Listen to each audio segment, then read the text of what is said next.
सुन त तिमी आइसक्रिम खाने हो हुन्छ के ल त्यो बस्दै गरेर आइहाल्छु म जाँदा दुइटा त्यो एला लुएला भने आइसक्रिम लैजाऊ एला लुएला होइन कि भ्यानिला हो अब त्यही मसला किरी गरी हिँड्यो भने त मसला तैँले आइसक्रिम लिन्छ नि त लिन्छ नि लिएर आउनु खाले मान्छे हो म काठमाडौँको बालवाटरमा 3-3वटा घर कोठा सरेको मान्छे हो म कोठा सरेको मान्छे हो म अब दरबारमा अर्को नयाँ घर खोज्दैछु कोठा सर्नलाई जा अब 100 रुपियाँ आइसक्रिम किन्नलाई फुर्ती गर्दैछ ल 1000 भन्दा तलतिर नोटै छैन मसँग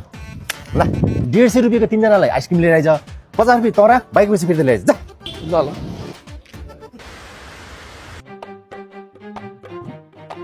ए बहिनी 2 घन्टा भयो कतिले आउँछ क्या तिम्रो मान्छे फोन गर त फोन गर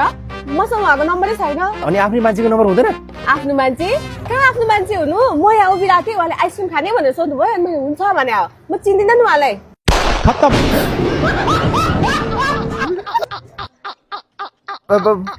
ल दाइ तपाईँ चाहिँ एक्सप्रेसन दिँदै गर्नु मेरो गाडी है म चाहिँ गएँ ल यत्रो बेर पुरेर पनि आइसक्रिमै खान पाएन एक्सक्युज मी दाइ तपाईँसँग एक्स्ट्रा 1000 रुपियाँ छ म आइसक्रिम किनेर ल्याइहाल्छु क्या तपाईँ यही बस्तो गर्नु आइसक्रिम मतलब ढुङ्गा चाहिँ हानेको बहिनी तालको मान्छे आउँछ भने यार ल आज 3000 भएको छ 1500 बाँडौँ है गुड तर 1500 छैन मलाई 2000 तँलाई चाहिँ किन 2000 ब्युटी त्यसो भए मलाई 2000 चाहिन्छ तँलाई के को 2000 एक्टिङ त नि ल ल धेरै डिस्कस नगरौँ 2-2000 बाँडौँ अनि गइहाल्नु मान्छेले देख्छ ल 2000 1000 अब यो 1000 यहाँ दिएपछि 2000 चित्त बुझ्यो नि अनि मलाई चाहिँ नदिनी कोरमा तँलाई किन दिने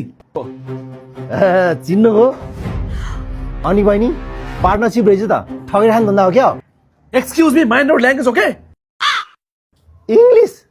पढाइ लेखा छ क्या भाइ पढ्न त पढाइ लेख्यो नि दाइ अनि यस्तो पढाइ लेखेको मान्छे काम गरेर खानु काम गर्न बन्द गर नि दाइ नेपालमा यार नेपालमा काम पाइने भने त यस्तो पढाइ लेखेको मान्छे विदेश जाऊ न यार अब विदेश जान नेपाल त चढ गयो नि दाइ प्लेनमा जान त भिसा चाहिन्छ नि अब Australia fail Germany fail USA fail Canada fail सबैतिर फेल यस्तै छ दाइ भाग्य खेल ए भाइ त्यसो भए कोरिया जाउँ ए मैले कोरिया चाहिँ अप्लाई गर्नु मिल्छ दाइ मिलिहाल्छ नि मलाई जहाँ पाए तिमीबाट एप्लाई पनि गर्दैन गइँदैन पनि ए भाइ पुतली सडक शङ्करदेव कलेजको गाडी सेजोङ पाथवेज भन्ने बर्पत कन्सल्टेन्सी छ त्यहीबाट एप्लाई गर न दाइ त्यो कन्सल्टेन्सी भरपर्दो छ नि कोरियाको लागि त खत्रै छ नपत्याए